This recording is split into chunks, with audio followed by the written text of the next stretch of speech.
My darling Julie, 먼저 당신을 만나게 해주신 우리 하나님께 감사합니다. 우리의 만남 그 자체가 하나님의 섭리 가운데서 하나님의 은혜였지요. 그리고 당신이 없었더라면 나의 목회 생활도 어떻게 가능했겠습니까?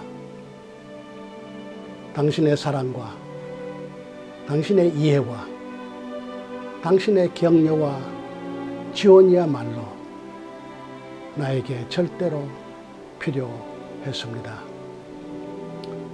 긴 목회 여정에서 때로는 어렵고 또 힘들어 할 뿐만 아니라 심지어 포기하고 싶은 마음이 있었을 때도 나를 다시 이해해 주시고 또 격려해 주신 그 사랑 말로 다할 수 없습니다.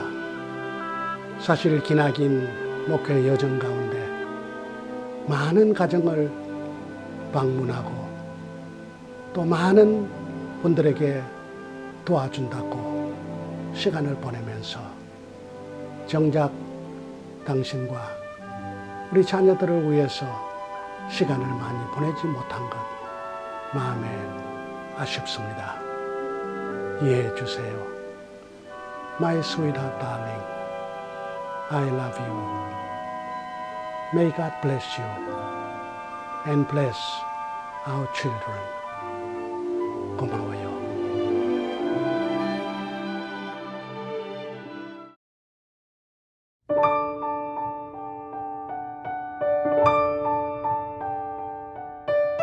Well, I'd like to just tell you a little of my parents and the effect that they had on my life. They were both dear Christian people. They married quite early in life and managed to celebrate 63 years of happy marriage. They complemented each other so well all through their life. They really worked at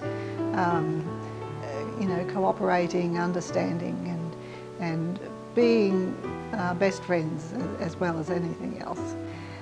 So that was a great example to me. Later on, when they, together with my grandparents, started to sponsor children in Korea through World Vision and Compassion, my role in this was to write letters monthly to them.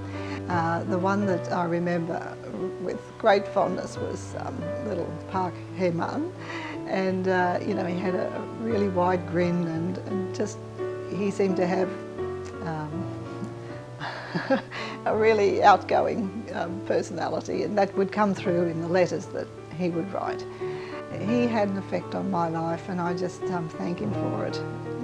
I guess because of our involvement there in that sponsorship of children, I looked at Korea. That helped us to focus on this country in particular, and so I have them to thank. Without the children, we would never have even thought about Korea. We would never have met Matthew, probably. And looking back, it was just the beginning of something special that the Lord had in mind.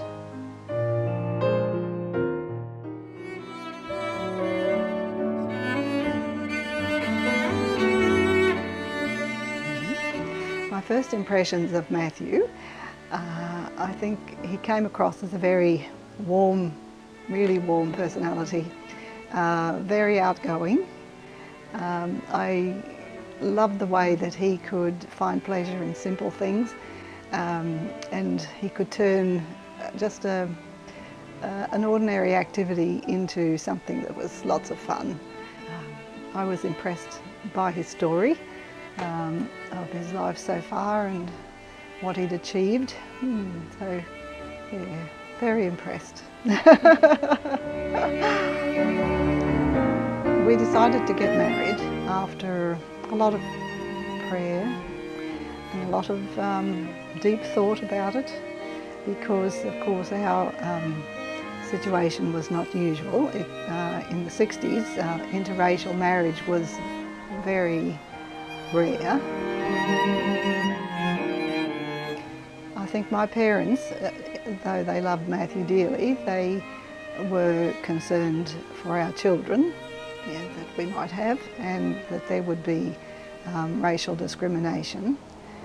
The challenge that we faced at the time was, because Matthew had come here on an exchange, he had to return, and we weren't too sure just for how long and how we would eventually be able to marry.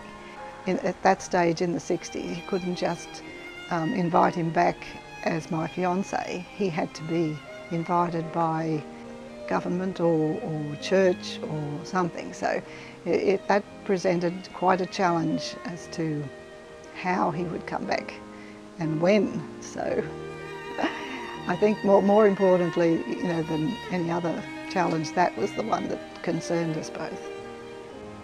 We decided to get married because we loved each other. That was 45 years ago, and it's been, I think, a successful marriage. I've never once doubted that Matthew loves me deeply, and I think that has been the basis, a strong basis for our marriage.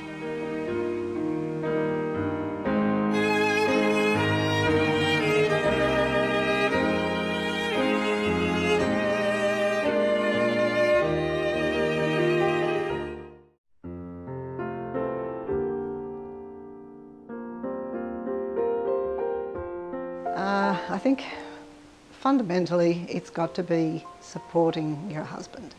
He's the one that's been called to the ministry, and I think that his wife should be able to support him. And I do, believe that through prayer, the minister's wife will find out exactly how she can best help her husband. My role, I've found, is to support Matthew. I think when in our previous parishes, our 2 Australian parishes that we had for 20 years, I was able to help Matthew quite a lot in many ways, visiting people and helping him prepare children's messages and lots of things. But in the Korean church, of course, I realised that because of language I wouldn't be able to help him in the same way. And also because of our cultural differences. Language is one thing, but the cultural differences, I think, played quite a major role. And so, on a number of occasions, my husband pointed out to me that this was an issue, and that I must be really careful what advice or help I might give people, because even though it was well intentioned, it may not turn out as I had hoped. And so I think we had to be very cautious in that way, and so therefore, of course, I wasn't able to be involved as I had previously, and that was took quite a lot of adjustment. Yes.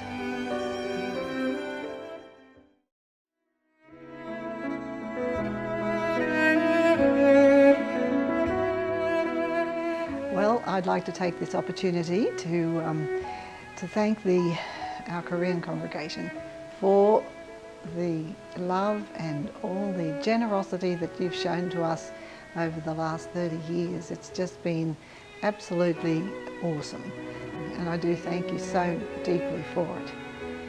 I'd also like to take the opportunity to encourage you to unite in your love and support for Reverend Peter Min and Mrs. Min, that with the support that you give them, they will have the ministry that God intends for them to have at this point in time. And so may God be glorified and you know that you will have our love and support and interest ongoing. And so God bless you.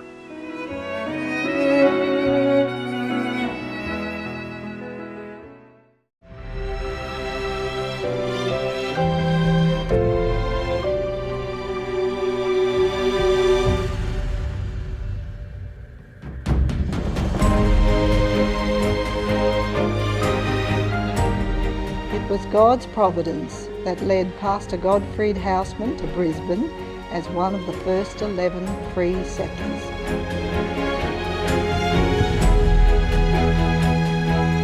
It was God's providence that inspired Mum and Dad to sponsor orphans in Korea. It was God's providence that Matthew and I met and later married.